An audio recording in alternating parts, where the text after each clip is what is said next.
Donald Trump rides with a paramedic for one night. What he sees changes him forever. The city never slept, but it was running on fumes. Sirens blared through the night, weaving between honking cars and distant gunshots. Ambulances groaned under the weight of constant use. Their tires bawled, their stretchers rusted. Inside Station 14, paramedics slumped in plastic chairs, half-eaten sandwiches abandoned, the stench of burnt coffee lingering. Erin Walker checked her watch. Hour 16. Her last meal had been a protein bar wolfed down between calls. She rubbed her temples, exhaustion pressing against her skull. Another overdose, another heart attack, another life hanging by a thread. It never ended. City Council promised new equipment 6 months ago. Martina scoffed, tossing a broken radio onto the table. Guess we don't rate high enough. Empty promises, Davis muttered, scrolling through unpaid overtime hours on his phone. They don't see us. We're just ghosts in uniforms. The scanner crackled, but before the dispatcher's voice came through, Reynolds, their supervisor, burst in, eyes wide. You're not going to believe this, he started out of breath. Trump's coming. Silence. A beat. Then laughter. Good one, Martinez said, shaking his head. That's funny. Reynolds didn't smile. I'm serious. He's riding with one of us tonight. The room erupted in disbelief. Why? Aaron asked, leaning against the counter. Since when do politicians step into the trenches? No cameras, Reynolds added. No reporters. Just him? That shut them up. Who's stuck with him? Davis asked, glancing around. Reynolds sighed. Aaron. She exhaled through her nose. Of course. The station door opened. A gust of cold air swept in as a black SUV pulled up. No flashing lights, no spectacle. The door swung open, and out stepped Donald Trump. Not the stage-lit politician. No suit, no entourage. Just a black coat, sleeves rolled, golden hair tousled by the wind. He took in the station, tired faces, worn-out gear, eyes full of skepticism. Then, he met Erin's gaze. Let's get to work. She grabbed the keys, shaking her head. He wouldn't last an hour. The radio crackled before Erin even had time to explain protocol. Cardiac arrest, 72-year-old female, unresponsive, no pulse. Family on scene. Address, coming through now. She yanked open the ambulance door. Get in. Trump climbed into the passenger seat as she fired up the sirens. The engine roared to life, cutting through the frozen city streets. They skidded to a stop outside a crumbling duplex. Erin grabbed the defibrillator and bolted inside. Trump close behind. A frail woman lay motionless on a tattered couch, her daughter sobbing beside her. She said she'd call a doctor, but she was scared of the bill. I should have forced her, the woman choked out. Erin knelt, pressing her fingers to the woman's neck. No pulse. She ripped open the med bag and started chest compressions. Davis charged the paddles. The machine whined as it powered up. Trump stood back, hands clenched at his sides. Clear. Erin shouted. The woman's body jerked from the shock. No response. Another round. Sweat beaded on Erin's forehead. Another shock. Still nothing. Erin clenched her jaw. Call it. Davis checked his watch. Time of death, 8:42 p.m. The daughter wailed, collapsing against the wall. Erin slowly removed her gloves. Trump hadn't moved, his eyes locked on the lifeless form. She grabbed the sheet, covering the woman's body with quiet precision. Standing, she met his gaze. Welcome to reality, Mr. President. Back in the ambulance, neither spoke. The dispatch crackled again. Overdose. Male, 17, found unconscious. Friends on site. Possible fentanyl. Erin flipped on the sirens. Hope you're good at holding your breath. They pulled up to an alley, a group of teens circling a slumped figure. A boy with hollowed-out eyes, barely breathing. He's turning blue, one shouted. Erin shoved through. When did he go down? A few minutes ago, I think. We didn't know what to do. She snapped on gloves, yanked a naloxone syringe from the bag, and plunged it into the kid's thigh. Breathe, kid. No response. Another dose. The boy lurched, gasping like a fish out of water.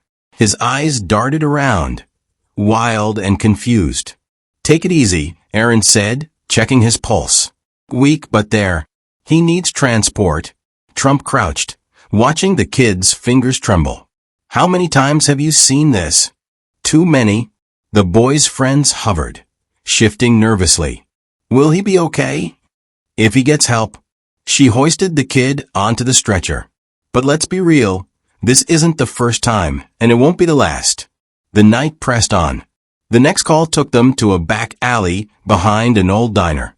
A homeless man lay crumpled, his breath shallow, barely registering movement. Aaron checked his vitals. Hypothermic, malnourished, 1 foot in the grave. We need to get him warm, she muttered. Inside the ambulance, she started in 4, wrapped him in thermal blankets. Trump sat beside her, silent. Which hospital? Davis asked. St. Mark's. Davis hesitated. They don't take non-admits anymore. Aaron's grip tightened around the 4-tube. Try. The radio clicked. St. Mark's is diverting. No beds. Her jaw clenched. Fine. St. Luke's. Another click. St. Luke's is full. Aaron slammed her fist against the cabinet. Then where the hell do I take him? No answer. She grabbed the radio. Find me an ER. Now. 10 minutes later, they were still driving. The man's breathing growing fainter. This is what we deal with, she muttered. We save them, but no one wants them. Trump's face had changed. The bravado, the sharp quips, all of it was gone. He just nodded. At 3 a.m., Martinez collapsed in the hallway. No warning, no sound. She hit the ground hard, and 4 bags still clutched in her hand. Aaron rushed over. Martinez. She was burning up, her breathing ragged. Davis grabbed her wrist, checking her pulse. She's been on shift for almost 36 hours. Trump's head snapped up. 36? Yeah, Aaron snapped. Because we don't have enough bodies. Because no one gives a damn if we fall apart. Trump didn't answer. His face was unreadable. But something in his expression shifted. Something deeper than just shock. The reality had hit him. And it hit hard. The radio crackled. And Aaron barely registered the words before she threw the ambulance into gear. Gunshot wound. Child. Chest trauma. Active CPR. The world outside blurred as the siren screamed. Trump, silent in the passenger seat, gripped the dashboard as Aaron pushed the ambulance faster than regulations allowed. They skidded to a stop in front of a dimly lit apartment complex. A woman stood in the street, clutching a blood-soaked towel to a tiny body. Please, she sobbed. She's not breathing. Aaron jumped out, kneeling beside the girl. 5 years old. Too small, too fragile. Blood seeped from a wound just below her ribs, soaking her pink pajama top. Aaron pressed 2 fingers to her neck. No pulse. She ripped open the med bag, forcing air into the girl's tiny lungs before starting chest compressions. Stay with me, baby. Trump stood frozen as Aaron worked. The girl's mother sobbed, her hands trembling as she gripped Trump's sleeve. They were just shooting, she gasped. She was playing on the porch. Davis handed Aaron an oxygen mask. She's in full arrest. Load and go, Aaron snapped. They moved fast, lifting the girl onto the stretcher. Blood trailed behind them as they rushed to the ambulance. Trump climbed in last, his hands clenched into fists. Aaron worked furiously, jabbing a needle into the girl's tiny arm, pushing epinephrine into her failing heart. Come on, baby, come on, she whispered, pressing down on her chest, counting under her breath. The ambulance rocked as they sped through the city. Trump sat stiffly on the bench, his eyes locked on the child. Her body convulsed with every compression, her lips tinged blue. Sirens screamed overhead. She was slipping away. They blew through the ER doors, the staff scrambling. But something was wrong. Aaron scanned the room. 2 nurses, 1 doctor. Beds full. The waiting area overflowed. No space. No staff. "We need a trauma room now," she shouted. The doctor barely looked up. "We're backed up. Gunshot victim in or 2 criticals coming in by air. Put her in triage." Aaron's stomach turned. "She won't make it to triage. She needs a surgeon now." The doctor shook his head. "Do what you can." Aaron let out a bitter laugh, her exhaustion boiling over. "Do what I can? I bring them in, and they die in hallways. And you wonder why we're broken?" Trump stepped forward. "There has to be something." "Not unless you can conjure un or out of thin air," the doctor shot back. The monitor let out a shrill, continuous beep. Aaron whipped around. No pulse. "Start compressions," she ordered, pressing down on the child's chest. Davis scrambled for another dose of AP. The doctor grabbed the ultrasound. "Stand back." Aaron moved away, watching as the screen flickered. The doctor's face gave the answer before he even spoke. No cardiac activity. Aaron's hands dropped to her sides. "Time of death," the doctor said, glancing at the clock. 4:17 a.m. The mother collapsed wailing. Aaron turned away, jaw clenched, so tight it hurt. She'd done this before. Dozens of times. But never like this. Trump stood motionless, his face pale. His hands, the same hands that had signed bills and shaken world leaders, hung useless at his sides. He stared at the child, then the mother, then the overcrowded ER. His breathing was slow and heavy. Something inside him snapped. The drive back was silent. Aaron kept her eyes on the road, her knuckles white against the wheel. The weight of the night pressed against her chest, but she forced it down. She knew how this went. They would pull in. Trump would shake a few hands, say something about how he'd seen the truth, and then disappear back into his world. Nothing would change. It never did. The ambulance rolled into the bay, and Aaron killed the engine. Trump didn't move at first. He just sat there, staring at the dashboard. Finally, he exhaled and climbed out. The others were waiting inside, watching from the break room, expecting the same empty pleasantries. Aaron pulled off her gloves and shoved them into the waste bin. It was over. But Trump didn't leave. Instead, he sat down at the battered station table, the same one covered in unpaid bills, broken equipment requests, and the endless, useless complaints no one ever answered. He didn't speak, didn't pull out a speech or summon aides. He just looked around the room, meeting their eyes one by one, and listened. Martinez, still pale from earlier, broke the silence. "You saw it, didn't you?" Her voice was hoarse. "How bad it is?"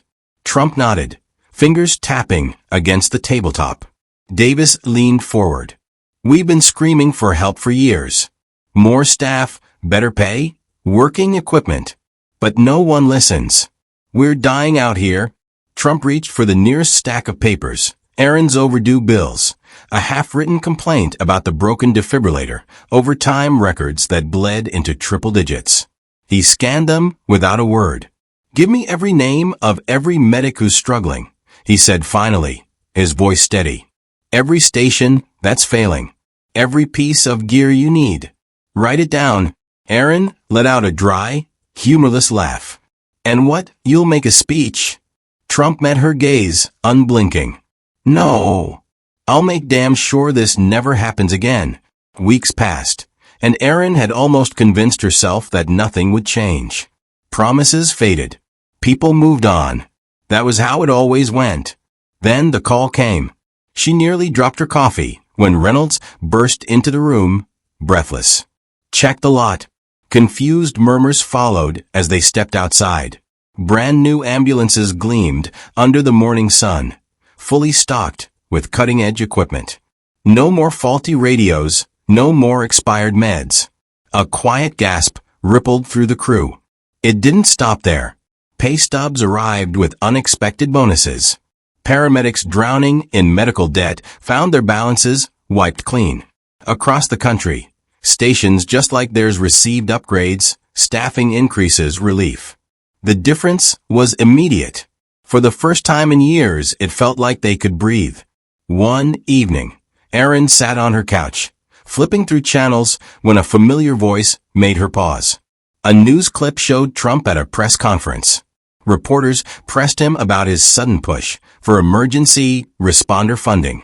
He didn't give a long speech, didn't spin it. He simply said, "Because I rode in their ambulance. And I saw what no American should have to see."